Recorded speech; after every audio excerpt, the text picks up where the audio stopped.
Ukraine மீது Russia நடத்திய ஏவுகணை தாக்குதலில் 13 பேர் உயிரிழந்தனர். உக்ரைன் ரஷ்யா இடையிலான போர் 1050வது நாளாக நீடிக்கிறது. போரை நிறுத்துவதற்கான முயற்சிகள் தோல்வியடைந்த நிலையில் இரு நாடுகளும் தொடர்ந்து தாக்குதலில் ஈடுபட்டுள்ளனர். இந்நிலையில் உக்ரைனின் ஜப்போரிஜியா மாகாணத்தில் ரஷ்யா நடத்திய ஏவுகணை தாக்குதலில் 13 பேர் உயிரிழந்தனர். 30க்கும் மேற்பட்டோர் காயமடைந்தனர்.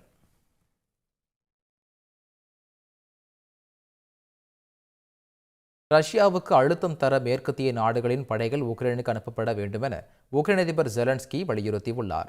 ஜெர்மனியின் ராம்ஸ்டீனில் நடைபெற்ற மாநாட்டில் உக்ரைனுக்கு நேட்டோ படைகளை அனுப்புவது குறித்து அதன் நட்பு நாடுகள் விவாதித்தன. அப்போது பேசிய அதிபர் ஜெலன்ஸ்கி, உக்ரைனுக்கு நட்பு நாடுகளின் படைகள் அனுப்பப்பட்டால் ரஷ்யா அமைதி பேச்சுக்கு திரும்ப வேண்டிய அழுத்தம் ஏற்படும் என தெரிவித்தார். மேலும் அமெரிக்க அதிபராக ட்ரம்ப் பதவியேற்க உள்ள நிலையில் நட்பு நாடுகள் அதிக ஒத்துழைப்பு தர வேண்டுமென அவர் வேண்டுகோள் விடுத்தார். உக்ரைனுக்கு மேலும் 500 மில்லியன் அமெரிக்க டாலர் மதிப்பிலான இராணுவ உதவி தொகுப்புகளை வழங்குவதாக அமெரிக்கா அறிவித்துள்ளது. ஜெர்மனியில் நடைபெற்ற ராம்ஸ்டீன் உச்சி மாநாட்டில் அமெரிக்க பாதுகாப்புத்துறை அமைச்சர் லாய்ட் ஆஸ்டின் இந்த அறிவிப்பை வெளியிட்டார்.